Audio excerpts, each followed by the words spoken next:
Hi, my loves. Here are 29 things that every woman should know before turning 30. And how do I know that? Because I am one small year short of the big scary 30.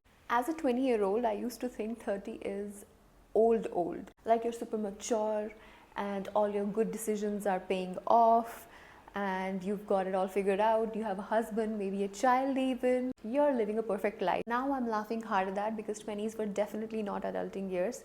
They were years that taught me about how to live, relationships, about God and my purpose in this life. I feel like I've aged a decade in the last 2 years alone. I've gained so much insight. I used to be pretentious, know-it-all, quoting books like some literary genius. I also had a bit of righteous attitude until that was tested. So I feel it would be a bit of a disservice if I don't share my learnings. So grab some tea and let's get to it. 29 things I learned in my pre-adulting years. Be real with yourself. If you're not real with yourself, you're gonna live in guilt. One way to check that is if you can match your eyes in the mirror. I'll admit it, I can't do it, but every day I do get closer. The more I stand up for myself, the more importance I give myself, I'm closer to that person that I wanted to be, and so I'm more real. Learn something new every day. In fact, you should make that your motto. It can be something as small as cooking something with a different approach. Believe me, your life will change because otherwise every day feels like you're reliving the same day again and again, and slowly life becomes very uninspiring if there is no new spice to it. Stop obsessing over your looks. Personally, I really believed in the whole it girl thing, so I always had to look spick and span, always have my eyebrows trimmed, my legs waxed, and clothes all on point. While God has been generous with me in that department, I was still so insecure about my looks up till the last 3 months or so. It had a lot to do with the emphasis that I put on my image over actually enjoying the party, the trip, the dinner that I was going to, and that insecurity really projected itself. I was always so nervous and anxious with people that I would never enjoy anything, and that is something I have discontinued to do, thankfully. Criticism from others is your win. People cheer for you if you are on their level or below them. The moment they understand that you are about to level up, everybody suddenly turns against you. Just know that their criticism and opinion is based on how they view the world. It's their perspective. It's all based on their expectations from life, and if you don't want to be like them, if you don't have similar goals, then you don't have to waste a care on their criticism. People pleasing is a losing game, and this is an important one. When we try to fit in the changing moods of everyone and their mother, we get farther away from ourselves. I used to feel a perpetual out-of-body experience for nearly a decade. Like the real me is too far away to catch. That's how much of a people pleaser I used to be.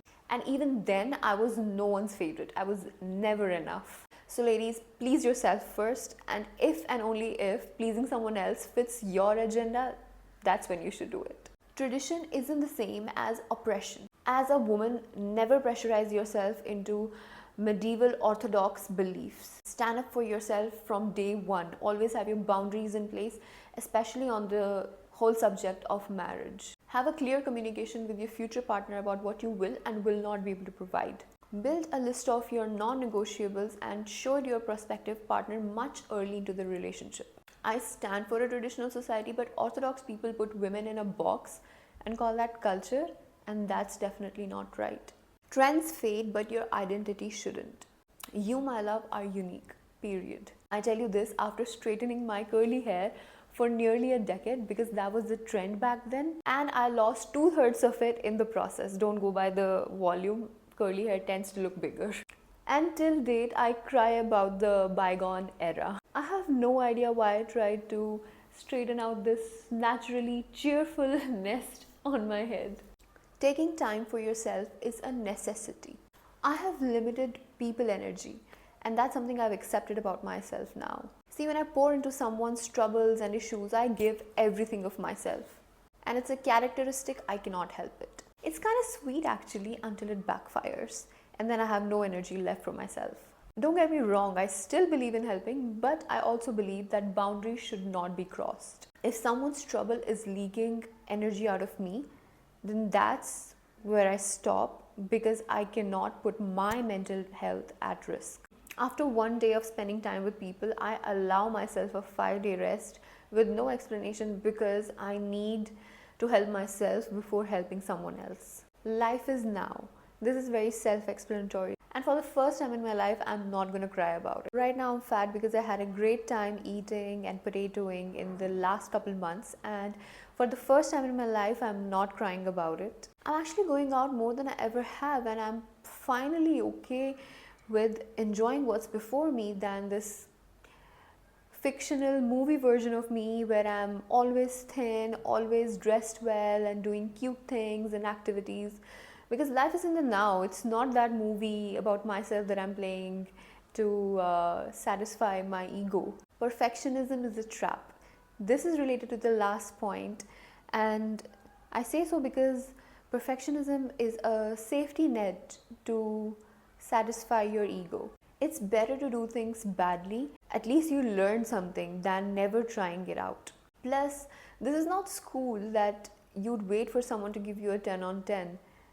I think we have been programmed to wait for that 10 on 10 all the time, and some kind of an appreciation from somebody when we do things right. So that concept did not set us up for life, and perfectionism in that way is a myth. Just do things and eventually you'll get there. Goals cannot be achieved without habits and systems. You can set up as many goals as you like and then be drained trying to do everything. It's better to have simpler daily habits and transform them into systems. But there's a catch here. A prerequisite to having a system is living in a conducive environment that will support the system.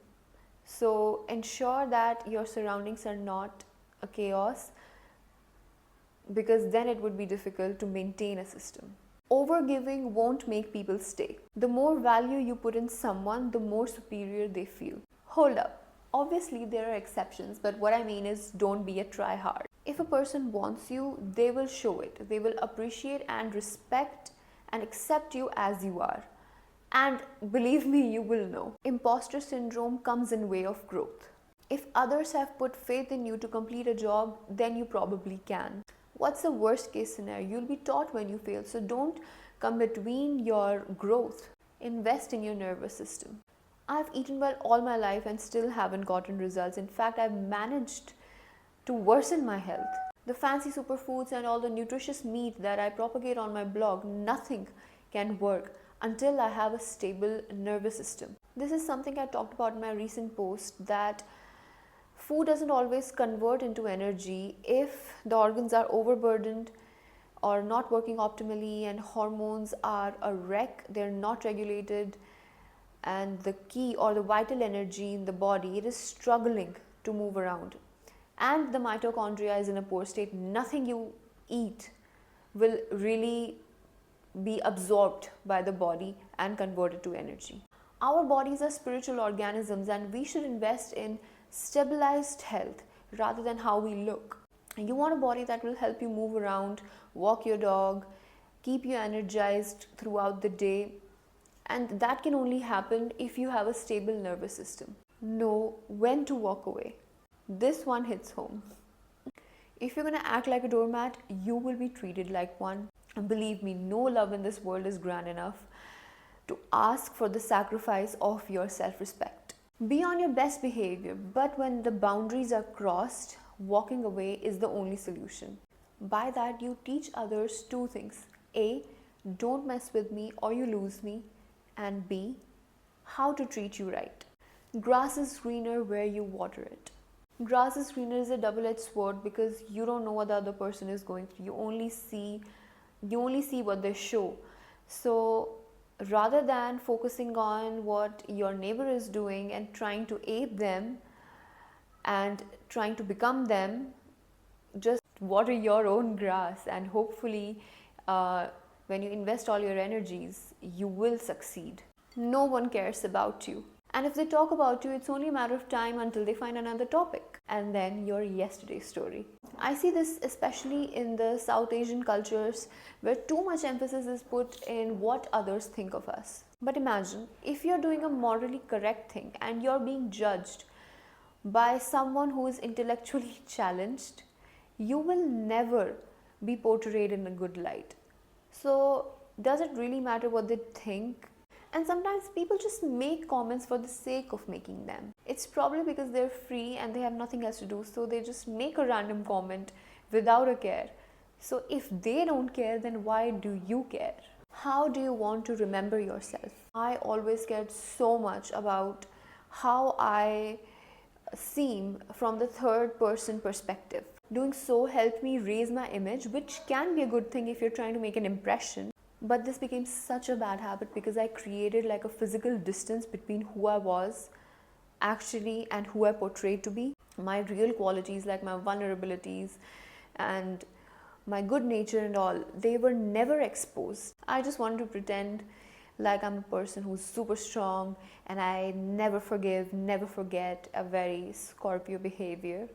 But all that is over now for good. Nosedive and often. You ain't getting any younger, that's what I tell myself. Having a job does not make you superior. Jobs are a controversial topic for women. If you are a kind of person who wants to climb the corporate ladder, then you do you. But if you want to raise a family, you're allowed to look at ways which will not compromise your future family life. So don't think you're not good enough if you don't have a job. Women are not like men. We have different timelines. Relationships need effort. Good people are like diamonds. They're not easy to find. It's not every day that you meet somebody at the same frequency as you. So beware not to lose diamonds in search of colorful stones. Change can be a draw in your favor. Change is so uncomfortable, but it takes you out of monotony and opens up an ocean of possibilities for you. Change in self is good too, because that means that you're moving ahead in life, you're going somewhere, exploring new fields.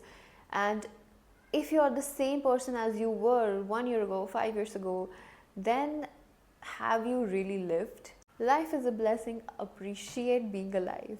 I've seen some bad days, but there was always food on my table, always a roof over my head. I always had clothes to wear and a family to fall back to. Nothing compares to the cruelties I see people facing on the road under the 45-degree sun with no clothes, no water, and no hope in life. And life has so much to offer: the sights, experiences, learnings, and I'm incredibly lucky that my time is filled with the things that I'm passionate about. Everything is so convenient around me. I'm living someone else's dream, in fact, my own past self's dream. Happiness has many interpretations. It can mean enjoying the sun on the mountains, community service for the lesser advantaged, or getting a promotion at work. One is not greater than the other. Don't let anyone measure success in your life based on your career. Success should be measured in terms of journey towards your purpose and enjoying the nectar of life while you're at it. Overthinking kills action. Not everything needs an analysis, and I wish I could go back and tell my 18-year-old self that, hey, stop.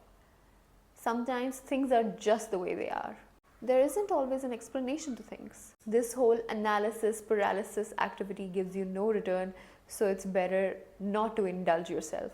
If you think you've come up with the best business idea, then just go ahead and get started.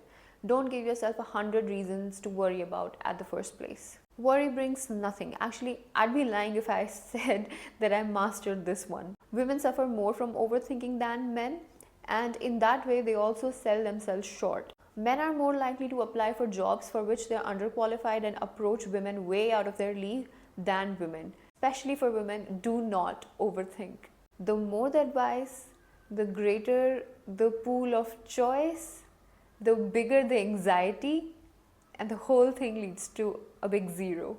You are not your past. The mistakes that you made were there to teach you. They were lessons. And those lessons are over now, so do not beat yourself over them. Please, for the love of God, forgive yourself. You were young, you were naive, and you were stupid. Your body is your temple, so treat it so. Do not abuse it with stimulants and processed food that creates energy blockages in the body and keeps you from living a full life. You can check out my blog, The Feminine Alchemy, where I talk about femininity, holistic health from a bioenergetic perspective to clear out the energy blockages in the body. The link is in the description below. And the final point to wrap up the video, everything is malleable and there is still time to do and redo everything.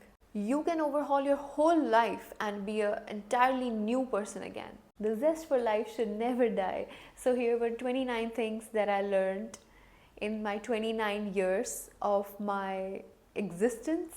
I hope you enjoyed this super long video and got some noteworthy takeaways. So see you in my next video.